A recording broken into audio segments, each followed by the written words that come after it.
Bonjour à tout le monde pour la présentation de cette vidéo pédagogique sur le contenu de mon module agroéquipement. Chers étudiants, ravi de vous rencontrer encore une fois. Aujourd'hui, on va essayer de décortiquer un peu le contenu de notre module. Alors, à propos de ce cours, donc l'agroéquipement désigne l'ensemble des équipements au service de tout intervenant sur un milieu naturel dans le but de l'exploiter ou de l'entretenir.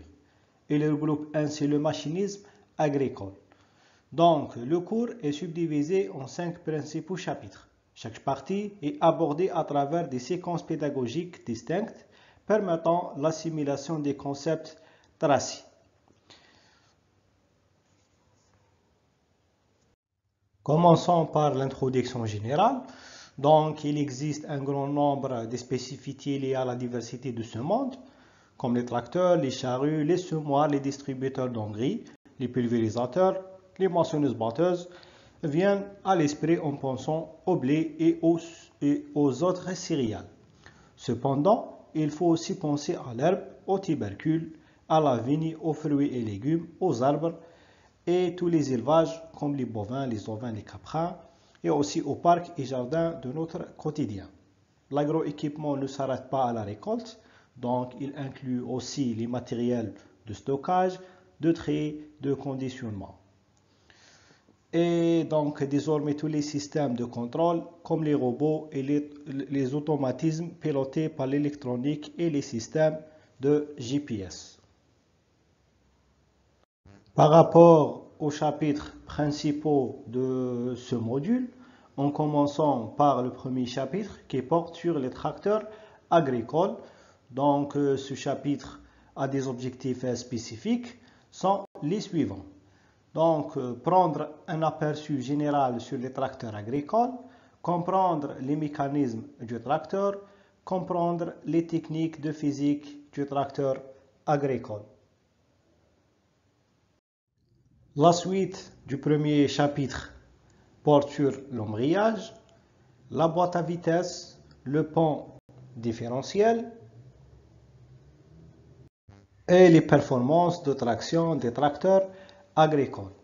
Et dans ce titre, on va avoir les notions de couple, la vitesse et la puissance, les tractions et animations des outils, le glissement et l'adhérence, et finalement les solutions pour améliorer l'adhérence des tracteurs agricoles.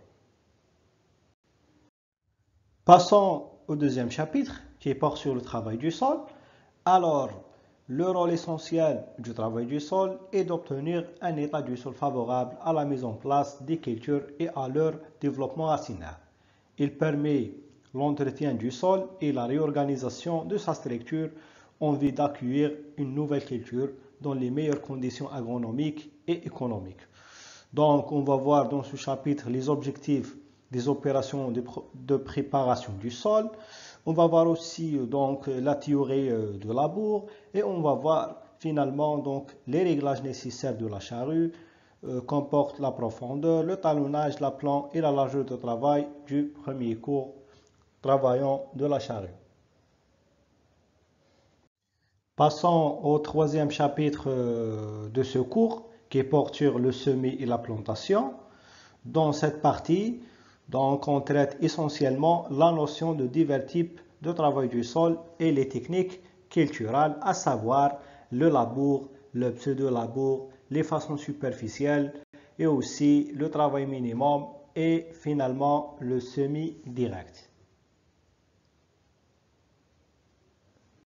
Le quatrième chapitre porte sur les connaissances sur les produits chimiques et ses applications. Alors, cette unité englobe l'aspect de l'utilisation des produits chimiques et ses domaines d'application. Aussi le bon réglage des pulvérisateurs et des épandeurs d'engrais, à savoir le pulvérisateur, l'épandeur d'engrais et l'épandeur de fumier. Passons au cinquième chapitre, le dernier chapitre, qui porte sur les réglages et le fonctionnement de la moissonneuse-batteuse. Donc, la validation de cette unité dépend de la réalisation de certains travaux dirigés et pratiques programmés durant le semestre. Ces activités comprennent les différents réglages de la moissonneuse-batteuse et aussi son nettoyage et entretien. Alors, par rapport aux travaux dirigés et travaux pratiques, à travers les travaux dirigés, l'apprenant est censé de connaître et comprendre les efforts de traction du tracteur agricole et ses réglages de dose de semis, le réglage de débit de pulvérisateur et l'estimation des rendements. À propos des travaux pratiques, l'étudiant devra effectuer des sorties sur le terrain. Donc, durant ces sorties pédagogiques, l'apprenant récolte le maximum possible des données.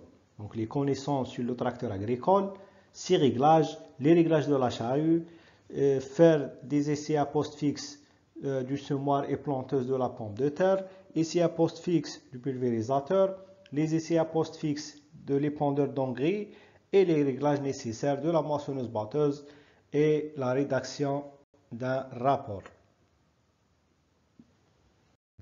Et on finit toujours par une conclusion générale. Donc, à propos de ce cours, l'étudiant sera capable de connaître et comprendre les différents agroéquipements utilisés en agriculture, d'identifier les diverses machines agricoles et ses utilisations, telles que les outils de labour, les outils de pseudo-labour, les machines pour traitement phytosanitaire et les machines de récolte, en liaison avec le sol et la plante toujours.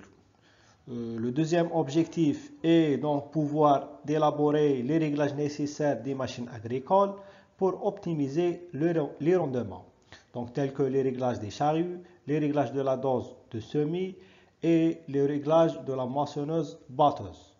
Et finalement, pouvoir contribuer avec les décideurs à bien gérer un parc matériel d'une façon rationnelle et durable, à mettre en place des pratiques correctes. Exemple, développement durable. Finalement, donc j'espère bien que vous avez bien compris le contenu de ce cours et je vous remercie pour votre attention.